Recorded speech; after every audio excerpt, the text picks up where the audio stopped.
Hello everyone, this is Sakshi Singhal. Welcome to dream classes. आज के इस वीडियो के अंदर मैं आप सभी से डिस्कस करूंगी that how can you cover your whole syllabus of chemistry in just last 4 months, that is November, December, January, February. आपके पास ये लास्ट के 4 मंथ्स हैं। आपके पास अभी के अभी अपॉर्चुनिटी है कि कैसे आप अपना स्कोर बिल्डअप कर सकते हैं, कैसे आप 95 प्लस ला सकते हैं अपने केमिस्ट्री के बोर्ड एग्जाम के लिए। मैं आपके साथ इस वीडियो के अंदर सारी की सारी वो टिप्स शेयर करूंगी, वो आपके साथ सारे के सारे मेथड्स शेयर करूंगी जो टॉपर्स कैसे स्टडी करते हैं। So let's start it. देखिए, सबसे पहली चीज़ आपको सबसे पहले ये पता होना चाहिए, जो एक छोटा सा एक सिंपल सा पॉइंट है कि आपको ये चीज़ क्लियर होनी चाहिए कि आपका कौन सी पर्टिकुलर यूनिट और कौन सा पर्टिकुलर चैप्टर कितने वेटेज का है। अगर आपको ये चीज़ क्लियर होगी तो आपको पता चल जाएगा कि आपको इस वाले चैप्टर को इतना टाइम देना है। अगर कोई मान लीजिए आपको कोई चैप्टर है जो 10 मार्क्स का है, जैसे पी ब्लॉक है, डी ब्लॉक है, आपके ज़्यादा वेटेज वाले चैप्टर्स हैं, तो आपको पता है कि इसके अंदर आपको इतना इतना इसके लिए टाइम देना होगा। तो आपको ये सब चीज़ें आपको पहले से ही ज़्यादा क्लियर होनी चाहिए। इसके अलावा सेकेंड पॉइंट जो आपको अपार्ट फ्रॉम इट मैं बता रही हूँ, दैट इज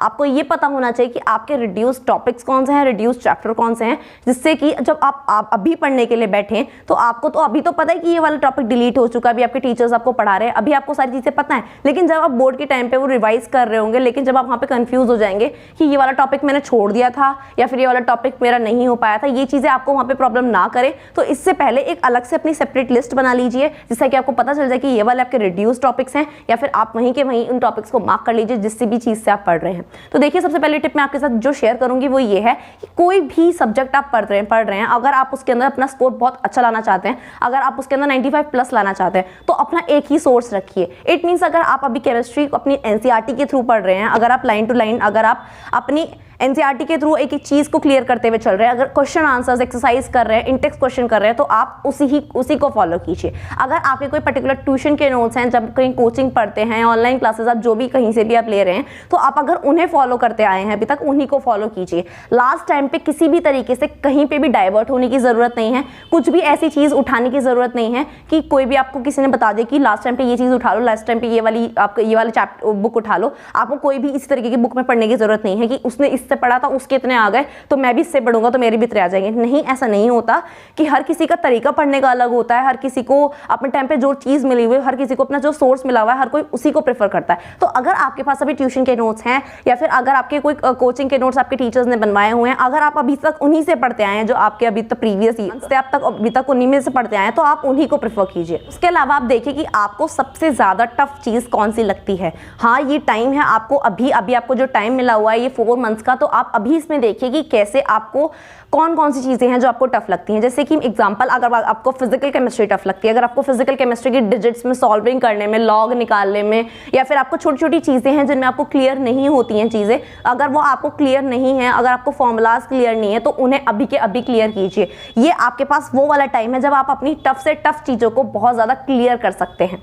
देखिए, बहुत सारे स्टूडेंट्स ऐसे होते हैं जो पूरे साल भर कुछ नहीं पढ़ते, लेकिन वो लास्ट के 2-3 मंथ्स के अंदर इतना अच्छी तरीके से अपना टाइम देकर, अपनी सेटिंग बनाकर अपने आप को इतना बिल्डअप कर लेते हैं, अपना स्कोर इतना पंप कर लेते हैं एकदम से कि वो एकदम से 90 प्लस लेकर आ जाते हैं। और ये एक्चुअल में होता है। बहुत सारे आप स्टूडेंट्स ऐसे देखेंगे कि आप उन्होंने साल भर पढ़ाई नहीं करी या फिर उन्होंने बहुत ज़्यादा कैजुअली लिया, और जिस साल आपका मतलब कोविड का इतना ज़्यादा बुरा सिचुएशन रहा है, तो आपके ये वाला साल तो एक वैसे भी बहुत एक टारगेटली बन जाता है कि आपको किस तरीके से क्या क्या चीज़ें करके लेनी चलनी है, क्योंकि आप इस साल पूरे टाइम घर पर थे, आपने जो भी कुछ पढ़ा घर से पढ़ा। हर किसी को पता है कि आपको हर चीज बिल्कुल फैसिलिटी नहीं मिल पाई जिस तरीके से आपको वैसे मिलनी चाहिए थी, लेकिन पर अब आपके पास ये जो लास्ट का टाइम है, जो आपका बेनिफिशियल टाइम ये है, जब आपको टाइम मिला हुआ है, तो आप इसको यूटिलाइज कीजिए। आपको जो भी डाउट्स हैं वो अपने ट्यूशन टीचर्स से जाके, उनके पास विजिट करके, या फिर अपने टीचर्स के पास जाकर उनसे पूछिए, उनके अपने क्वेश्चन को डाउट क्लियर कीजिए। कि जैसे कि आपकी फिजिकल केमिस्ट्री अगर आपको टफ लगती है, तो अगर आपके पास अभी का ये टाइम है, आप इसे अभी के अभी कीजिए। जस्ट एग्जाम्पल, अगर आप किसी बच्चे को इनऑर्गेनिक केमिस्ट्री इजी लगती है,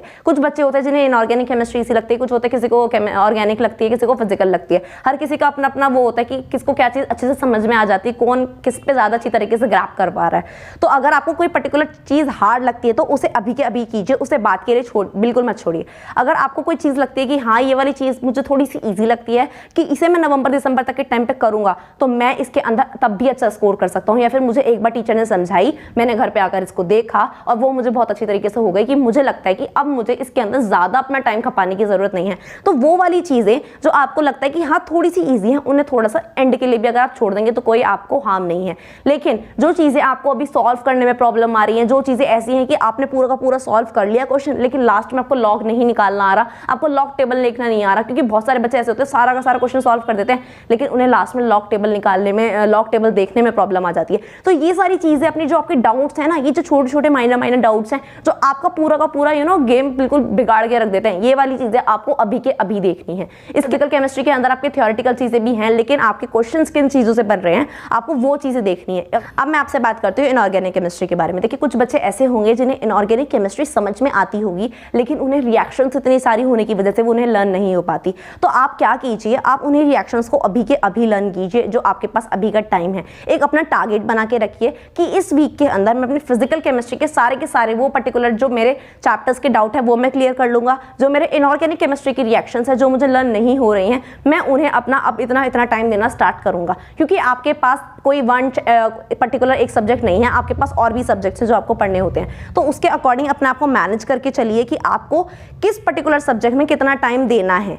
तो अगर आप देखेंगे इनऑर्गेनिक केमिस्ट्री के अंदर बहुत सारी आपकी रिएक्शंस हैं जो आपको लर्न करनी है, डायरेक्ट लर्न करनी है, और आपके उसके भी अलावा बहुत ज़्यादा स्ट्रक्चर्स हैं। तो आप इन्हीं को अभी से टाइम देना स्टार्ट कीजिए कि जिससे कि आप जब तक उन्हें करें तब तक वो आपके बिल्कुल टिप्स पे हो जाएं और आपको उसके अंदर कोई भी डाउट्स ना रहें। एक्चुअली आपको डाउट्स तो बिल्कुल नहीं छोड़ने। अगर आपके उस टाइम पे वो डाउट्स रहें तो वो किस चीज़ के रहें कि जो आपके प्रीवियस ईयर्स क्वेश्चन पेपर अगर आप कर रहे हैं उनके अंदर आपको डाउट्स आ रहे हैं तो वो डाउट्स आपके मतलब लगे कि हाँ ये तो अब चल जाएगा। लेकिन जब आपके एनसीईआरटी के डाउट्स उस टाइम पे जाएंगे जब आपके एग्जाम आने वाले होंगे तो ये बहुत ही आपके लिए बेकार चीज़ होगी। आप मतलब उस टाइम पे ना बिल्कुल एंजाइटी में आ जाएंगे, बहुत एंशियस हो जाएंगे, आपको कुछ समझ में नहीं आ रहा होगा। तो ये चीज़ें अपनी अभी क्लियर करके चलिए। अगर आपको इनऑर्गेनिक केमिस्ट्री की रिएक्शंस लर्न नहीं हो रही हैं, अगर आपको समझ में नहीं आ रहा इनको इतनी सारी रिएक्शंस को लर्न कैसे करें, तो आप एक काम कीजिए, बहुत सॉर्टेड तरीका मैं आपको बताऊंगी कि एक पेपर लीजिए, 4 साइज का व्हाइट कलर का पेपर लीजिए और उस पेपर के अंदर क्या करिए, उस पेपर के अंदर अपनी सारी की सारी रिएक्शन के अंदर अपनी छोटी छोटी करके सारी की सारी रिएक्शंस लिख लीजिए।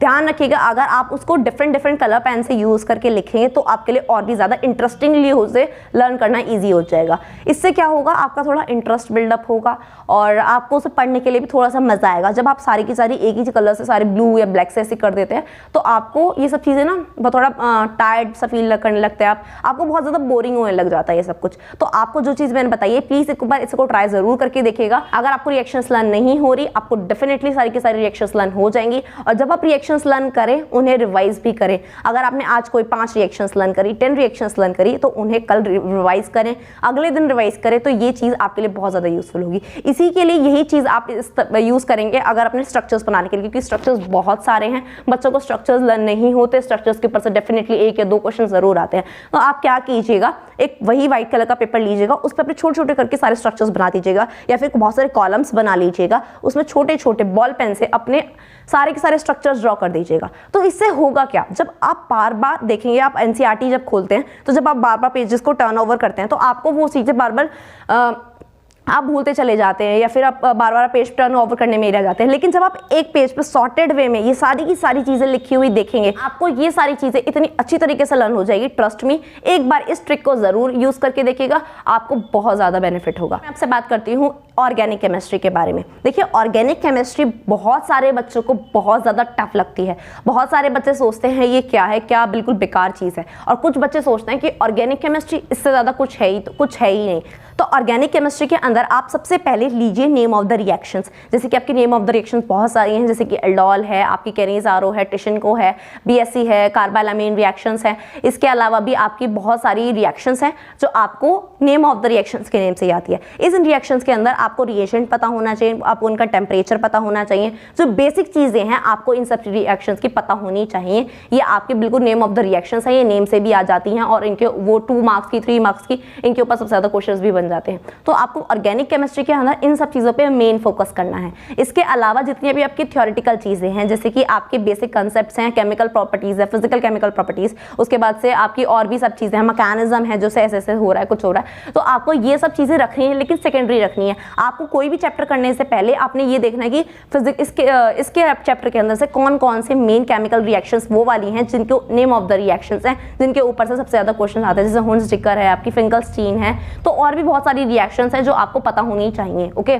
तो इसके अलावा आप और भी ये रिएक्शंस जो हैं, अगर आपको लिंक करने में प्रॉब्लम आती है तो क्या कीजिए, अगर आपने इसकी बुक देखेंगे केमिस्ट्री की, तो उसके अंदर आपको जहाँ पे रिएक्शंस दी हुई हैं, बहुत सारी रिएक्शंस हैं, तो आपने अगर एक बार वो 20 की 20 या 30 की 30 रिएक्शन सारी की सारी सॉल्व कर दिए, सारे के सारे कन्वर्जन सॉल्व कर दिए, तो अब आपको कोई दूसरे कन्वर्जन सॉल्व करने की जरूरत नहीं है, कोई दूसरी बुक उठाने की जरूरत नहीं है। आप उसी को बार बार करके देखिए, जब तक आपके वो बिल्कुल स्ट्रांग नहीं हो जाते, तब तक आपको ये नहीं हो जाता कि अब मैं सारी की सारी रिएक्शंस बिना देखे कर पा रहा हूँ, तब तक आप उन्हीं रिएक्शंस को सॉल्व कीजिए। ट्रस्ट मी, आपको ये सारी चीजें जब आप यहाँ पे यूटिलाइज कर देंगे तो आपको बोर्ड्स में इतने ज्यादा ये बेनिफिट होगा इस चीज का।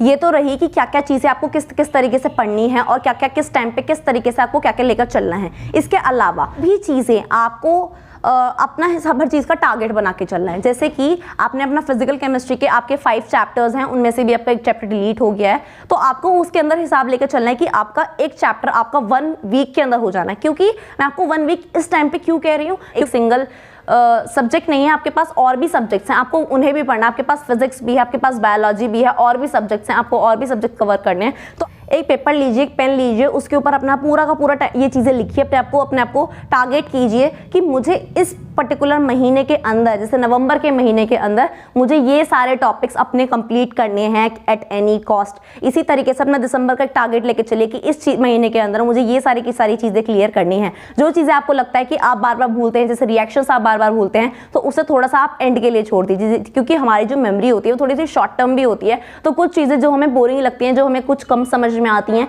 या फिर जिसमें हम इंटरेस्टेड नहीं होते, तो वो हम अगर उन्हें एंड के टाइम पे भी पढ़ते हैं तो हम उनको बाद के लिए जब अच्छे से हमारा एग्जाम होता है तो हम उसके अंदर भी अच्छा स्कोर कर सकते हैं। तो लेकिन अब आपको ये चीज़ें अपना जो टारगेट है, अब आपको ये अपना टारगेट खुद ही बनाना पड़ेगा कि आपको किस महीने के अंदर किस पर्टिकुलर चैप्टर को करना है, क्या क्या चीज़ें आपको लेके चलनी है। अब आपको ये सब चीज़ें अपने खुद ही मैनेज करनी होंगी। अब ये सब चीज़ों को करने के बाद आपके पास जो मंथ है, 4 मंथ्स हैं, अब आपके पास अपना लास्ट का मंथ जो होगा, जो कि आपका फैब का मंथ होगा, क्योंकि मार्च के अंदर आपके बोर्ड्स के एग्जाम है। तो आप क्या कीजिएगा, फैब के मंथ के अंदर अपने प्रीवियस 4 या 5 या 10 ईयर्स जो भी आपको कुछ बुक मिलती है, आपको क्वेश्चन पेपर्स मिलते हैं अपने सीनियर्स के थ्रू, तो आप उन क्वेश्चन पेपर को सॉल्व कीजिएगा। उन्हें एनालाइज करने के बाद अगर आपको लगे कि ये वाला टॉपिक मुझे समझ में नहीं आ रहा, तो तब आप अपने उन टॉपिक्स को अपने टीचर्स के साथ डिस्कस कीजिएगा।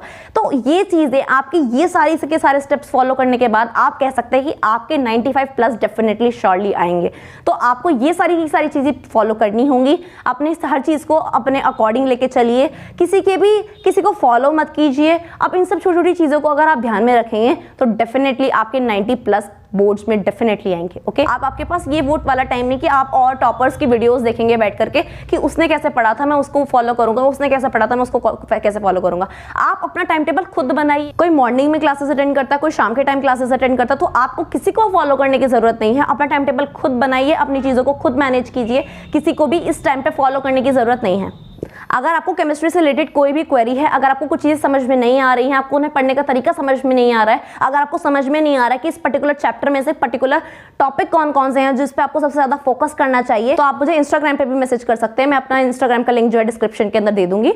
और इसके अलावा अगर आपके पास कुछ और चीज़ें हैं जो आप मेरे साथ डिस्कस करना चाहते हैं, आप चाहते हैं कि मैं आपके साथ वो डिस्कस करूँ, उसके ऊपर आपके लिए अपनी न्यू वीडियोज़ लेकर आऊँ, तो आप मुझे कॉमेंट ज़रूर कीजिएगा। I will meet you in the next video. Thank you so much.